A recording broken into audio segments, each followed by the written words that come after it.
अभी 2 दिन पहले मैं सफर में था, मोबाइल मेरा डिस्चार्ज हो गया। और आप लोग तो समझते हैं कि मौलाना साहब तो साहब फ्लाइट से आते होंगे, फ्लाइट से जाते होंगे, एसी से आते होंगे, एसी से जाते होंगे। कभी कभी मौलाना साहब लोगों को भी कैसा कैसा सफर करना पड़ता है हम आपको बता नहीं सकते। 2 दिन पहले मैं कलकत्ता से बर्धमान से घर जा रहा था, बनारस जा रहा था, और इत्तेफाक देखिए ट्रेन का टिकट मैंने बनाया था, एसी का टिकट बनाया था, लेकिन चूंकि अभी हमारे गैर मुस्लिम भाइयों के त्योहार का सीजन चल रहा है, ट्रेनों में बहुत रश चल रहा है, टिकट मेरा कंफर्म नहीं हुआ, टिकट कंफर्म नहीं हुआ। अब साहब सिस्टम आप जानते हैं, अगर ऑनलाइन टिकट बनाया है आपने और टिकट कंफर्म नहीं हुआ तो इसका मतलब कि आपका वो टिकट कैंसिल हो जाएगा और अब आप विदाउट टिकट हो।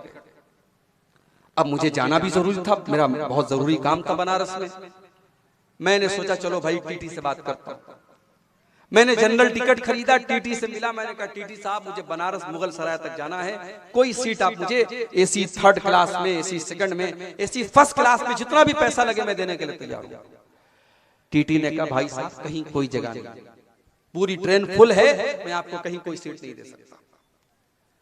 ट्रेन के अंदर एसी डब्बे के अंदर सीट खाली थी, मैं बैठा, टीटी ने बाहर कर दिया, नहीं आप अंदर नहीं बैठ सकते, आपके पास टिकट नहीं है, ये सारी सीटें रिजर्व हैं, आप अंदर नहीं बैठ सकते। ट्रेन के बाहर जो दरवाजे के पास जहां बेसिन लगा होता है और जहां लेटरिन के दरवाजे होते हैं, पूरी रात मैंने वहीं पर बैठ करके पूरी रात गुजारी मेरे भाई। और मोबाइल में मेरे इत्तेफाक से चार्जिंग भी नहीं थी, मोबाइल भी डिस्चार्ज था, मैं किसी से कोई बात भी नहीं कर सकता था। तो वो रात मेरे लिए बड़ी भारी गुजरी। एक तो तकलीफ जो हुई रात भर वहां दरवाजे के पास जो बैठना पड़ा, वहीं लेटना पड़ा, वो तो जो तकलीफ हुई। मोबाइल आज हमारी जरूरत बना है। अगर मोबाइल स्विच ऑफ है, मोबाइल बंद है, तो इंसान ऐसा लगता है कि साहब इस दुनिया में बिल्कुल यतीम हो गया है। इतना ताल्लुक हो गया हमारा मोबाइल से, इतना जुड़ाव, इतना कनेक्शन हो गया हमारा मोबाइल से।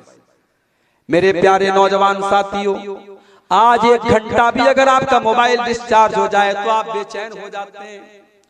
न जाने किसकी किसकी कॉल आई होगी, न जाने किसका किसका मैसेज आया होगा, और 1 घंटा भी आप मोबाइल के बगैर नहीं रह सकते हैं। लेकिन 24 घंटे में 5 मर्तबा जो अल्लाह ताला के साथ आपका कम्युनिकेशन होता है, जो अल्लाह ताला के साथ आपकी बातचीत होती है, जो आप अल्लाह ताला की बारगाह में खड़े होकर के अल्लाह से बातचीत करते हैं, हमारी 5 टाइम की नमाजें छूट जाती हैं और हमें कोई फर्क नहीं पड़ता है। हमारे कानों पर कोई जू नहीं रेंगती है, हमारे ऊपर कोई फर्क नहीं पड़ता है। मेरे प्यारे साथियों, अल्लाह के नबी फरमाते हैं जिसकी असर की नमाज छूट जाए, फकअन्नमा वुतिरा अहलुहु व मालुहु, वो इतने बड़े नुकसान में पड़ गया, समझो उसके अहल व अयाल खतरे में चले गए, उसका माल खतरे में चला गया, समझो उसका बहुत बड़ा नुकसान हो गया जिसकी असर की नमाज चली गई। इतनी अहमियत है असर की नमाज की। मेरे प्यारे साथियों, नमाज की पाबंदी करो, और खास तौर से फजर और असर की नमाज की पाबंदी करो। ये 2 नमाजें हमें जन्नत में लेकर के जाएंगे। और आगे बढ़िए, जन्नत में लेकर के जाने वाला एक और काम, बहुत आसान काम, बहुत सिंपल काम, कुछ नहीं करना है आपको। हर फर्ज नमाज के बाद आयतल कुर्सी को पाबंदी से पढ़ा कीजिए। अल्लाह के नबी फरमाते हैं मन करा आयतल कुर्सी दुबुरा कुल्ली सलाह, हर फर्ज नमाज के बाद जो पाबंदी से आयतल कुर्सी पढ़ता है, ला यमनहु मिन दुखूलिल जन्नत इल्ला अन यमूत, उसको जन्नत में जाने से कोई चीज रोक नहीं सकती है। जैसे ही उसकी मौत हो जाएगी, जब तक वो जिंदा है तब तक वो जन्नत में नहीं जा सकता है, मरने के बाद उसकी जन्नत पक्की है। जो हर फर्ज नमाज के बाद पाबंदी से आयतल कुर्सी पढ़ता है, आयतल कुर्सी छोटे छोटे बच्चों को भी याद होती है, आप याद कर ले मेरे भाई, और कोशिश करें हर फर्ज नमाज के बाद आयतल कुर्सी को जरूर पढ़ें। और सिर्फ फर्ज नमाज के बाद नहीं, रात में बिस्तर पे सोने जब जाएं तब भी आयतल कुर्सी पढ़ के सोया करें। अल्लाह के प्यारे नबी फरमाते हैं जो इंसान रात में सोने के टाइम आयतल कुर्सी पढ़ के सोता है, रात भर अल्लाह की तरफ से एक फरिश्ता उसकी हिफाजत करता है और कोई शैतान उसके करीब नहीं आ सकता। इसलिए आयतल कुर्सी को अपनी जिंदगी का एक पार्ट बना ले, एक हिस्सा बना ले, और हर फर्ज नमाज के बाद भी आयतल कुर्सी पढ़ा करें और रात को भी आयतल कुर्सी पढ़ा करें। और आगे बढ़िए, जन्नत में लेकर के जाने वाली एक और चीज, अगर आप जन्नत में जाना चाहते हैं और किसी से आपका झगड़ा चल रहा है, आपका केस चल रहा है और आपको पता है कि आप सही है, सामने वाला गलत है, लेकिन अगर आपको जन्नत में जाना है तो छोटी सी कुर्बानी आपको देनी पड़ेगी। अपने अहंकार को कुर्बान करना पड़ेगा, अपनी ईगो को कुर्बान करना पड़ेगा, अपनी अना को कुर्बान करना पड़ेगा। अल्लाह के नबी फरमाते हैं अना ज़ईमुन बिबैतिन फिल जन्ना, मैं जन्नत की गारंटी लेता हूँ उस इंसान के लिए लिमन तरकल मिरा व इन काना मुहिक्कन, जो हक पर होने के बावजूद झगड़े को खत्म कर दे। हक पर है, सही है, फिर भी झगड़े को खत्म कर दे, ऐसे इंसान को मैं जन्नत की गारंटी देता हूँ। ये अल्लाह के नबी ने फरमाया। मेरे प्यारे साथियों, अगर इस हदीस पर अगर अमल करने के लिए हम अपने झगड़ों को खत्म कर दें, न जाने कितने खानदानों के केस खत्म हो जाएं, न जाने कितने भाई भाई के मसले हल हो जाएं। सिर्फ इस हदीस को अपने सामने रखिए कि अल्लाह के नबी जन्नत की गारंटी दे रहे हैं उस इंसान को जो हक पर होने के बावजूद झगड़े को छोड़। और आगे बढ़िए, जन्नत में लेकर के जाने वाली एक और चीज, बड़ी आसान चीज है, बस हमें इतना काम करना है।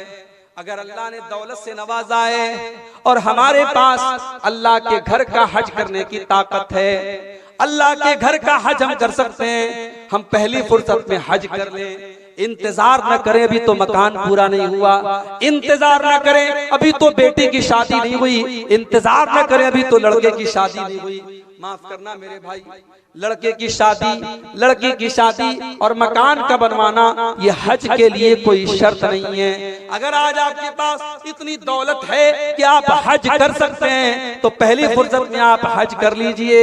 इससे पहले कि आप बीमार हो जाएं, इसके पहले कि आपकी दौलत खत्म हो जाए, इसके पहले कि आप हज का वो काम न कर सकें।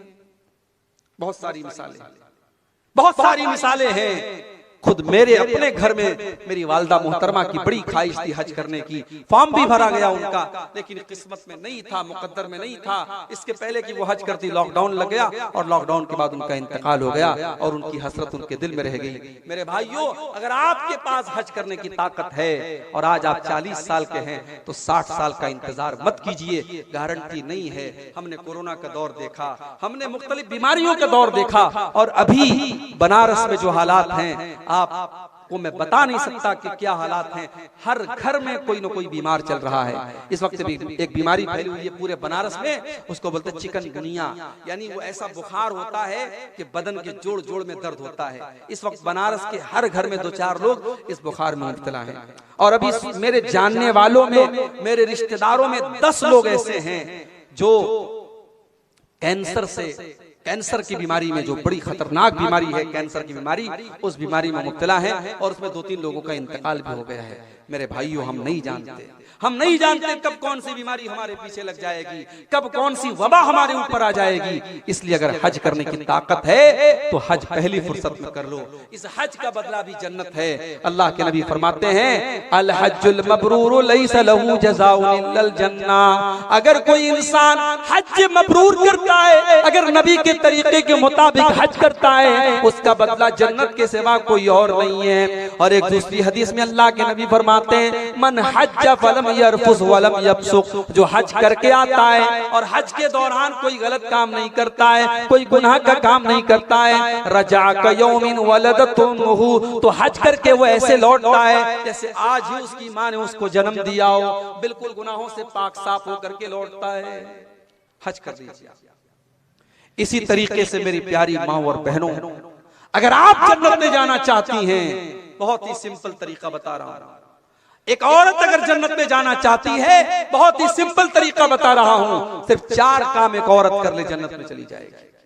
अल्लाह के नबी फरमाते हैं इज़ा सल्लतिल मरातु खम्सहा व सामत शहरहा व अताअत ज़ौजहा व अहसनत फरजहा, जो औरत 5 टाइम की नमाज की पाबंदी करती है, रमजान का रोजा रखती है, अपने शौहर की खिदमत और इताअत करती है और अपनी शर्मगाह की हिफाजत करती है, दखलत मिन अब्वाबिल जन्नति शात, ऐसी औरत जन्नत के जिस दरवाजे से चाहे वो जन्नत में जा सकती है।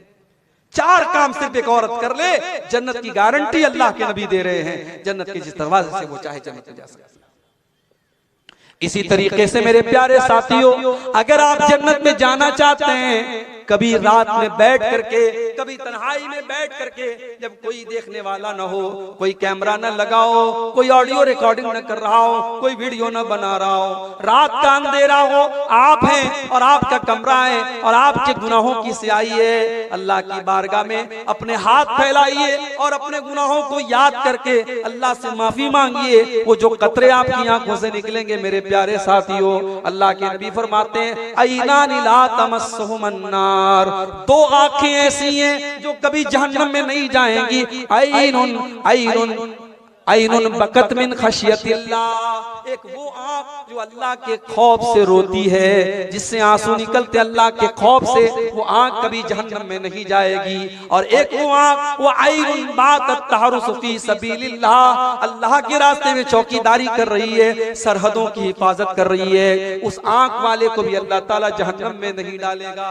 दो आंखों को अल्लाह ताला जहन्नम में नहीं डालेगा। अगर हम और आप जन्नत में जाना चाहते हैं, अपनी आंखों को कभी अल्लाह के खौफ से अपनी आंखों में हम आंसू भी ले आए मेरे भाइयों, वो आंसू जो अल्लाह के लिए बहेंगे, वो आंसू भी हमें जन्नत में लेकर के इंशाअल्लाह जाएंगे। और इसी तरीके से अगर आप जन्नत में जाना चाहते हैं तो मेरे प्यारे साथियों, शरीयत ने एक काम और बताया है कि हमेशा सच्चाई का साथ दो, हमेशा सच्चाई का साथ दो, सच बोलो और सच लोगों का साथ दो। अल्लाह के नबी फरमाते हैं अलैकुम बिसिद्क़ि फ़इन्न सिद्क़ यहदी इलल जन्ना, ऐ मेरी उम्मत के लोगों, हमेशा सच्चाई का साथ दो, क्योंकि सच्चाई जन्नत की तरफ लेकर के जाती है। व इय्याकुम वल कज़िब, और झूठ से हमेशा बचो, फ़इन्नल कज़िब यहदी इलन नार, क्योंकि झूठ आपको जहन्नम की तरफ लेकर के जाता है। सच्चाई का साथ दीजिए और सच्चों के साथ रहिए, इंशाअल्लाह ये रास्ता भी आपको जन्नत की तरफ लेके जाएगा। इसी तरीके से मेरे प्यारे साथियों, जन्नत में लेकर के जाने वाला एक और अमल हमें कुरान और सुन्नत के अंदर बताया गया।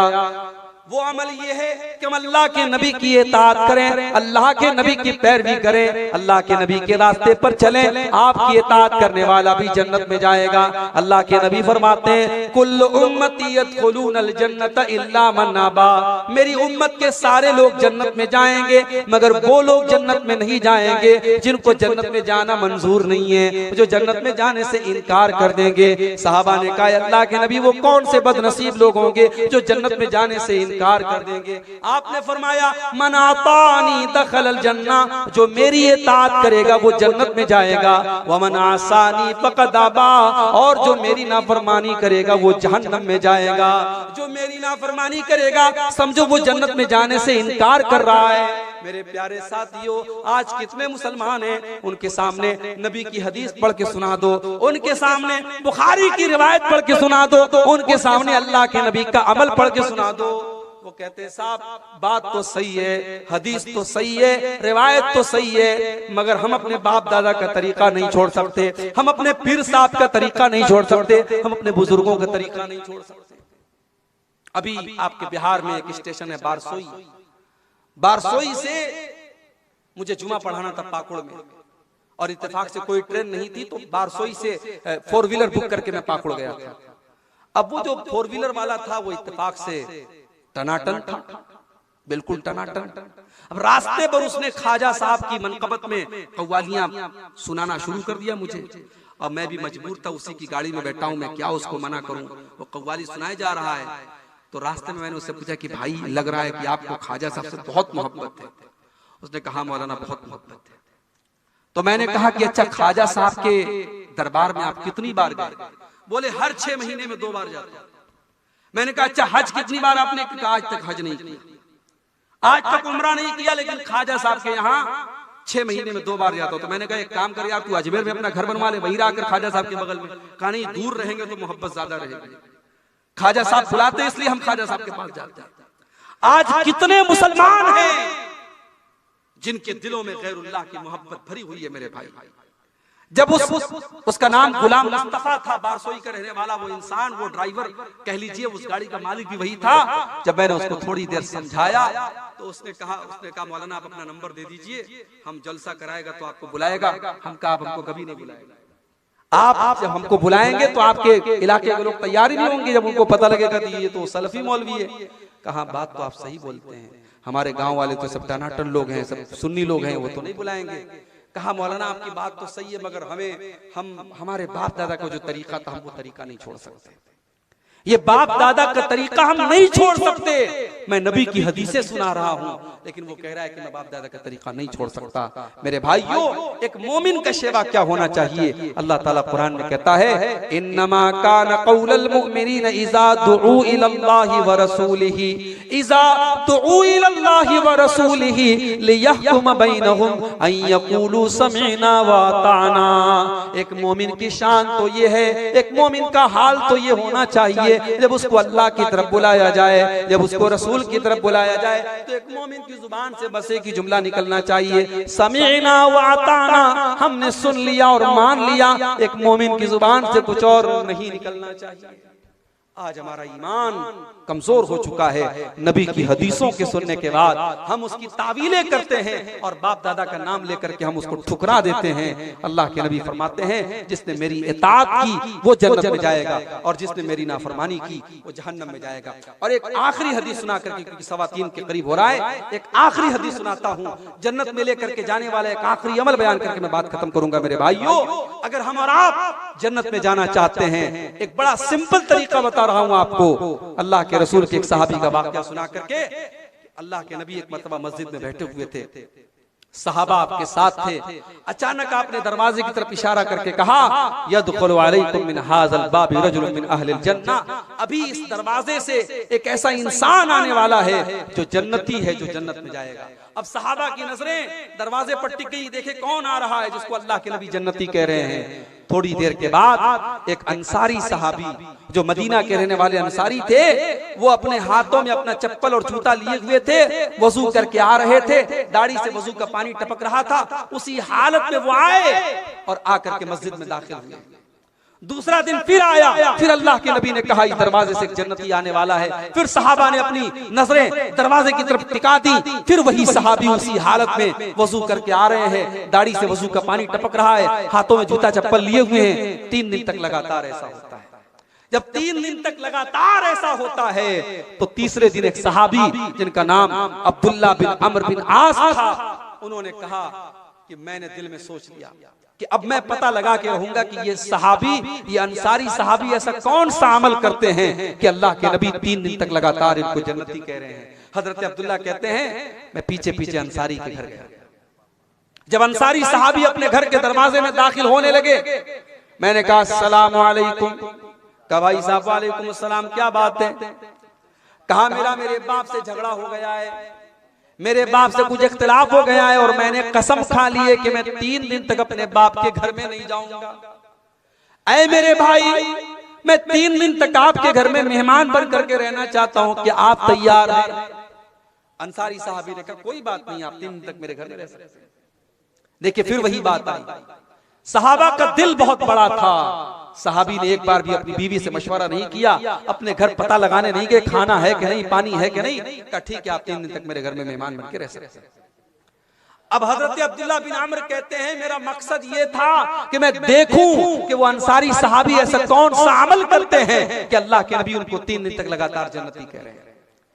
हजरत अब्दुल्ला कहते हैं, मैं 3 दिन तक अंसारी सहाबी के मकान में रहा। उनकी एक एक हरकत पर मैंने नजर रखी। मुझे कोई खास अमल उनका नजर ना आया। जैसे हम नमाज पढ़ते थे वो भी नमाज पढ़ते थे, जैसे हम इबादत करते थे वो भी करते थे। वो तो मजदूरी का काम करते थे, मेहनत का काम करते थे। वो जब रात में आते थे तो तहज्जुद की नमाज भी नहीं पढ़ते थे। रात में जब बिस्तर पे सो जाते थे तो फजर में उठा करते थे। हाँ, रात में अगर नींद खुलती थी तो सुभान अल्लाह पढ़ लिया करते थे, अल्हम्दुलिल्लाह पढ़ लिया करते थे, अल्लाहू अकबर पढ़ लिया करते थे, अल्लाह की तस्बीह बयान कर लिया करते थे। कहा कि जब 3 दिन गुजर गया, मैंने कहा मेरे अंसारी भाई, मैंने आपसे बहाना किया था, न मेरे बाप से कोई झगड़ा हुआ है, न मैंने कोई कसम खाई थी।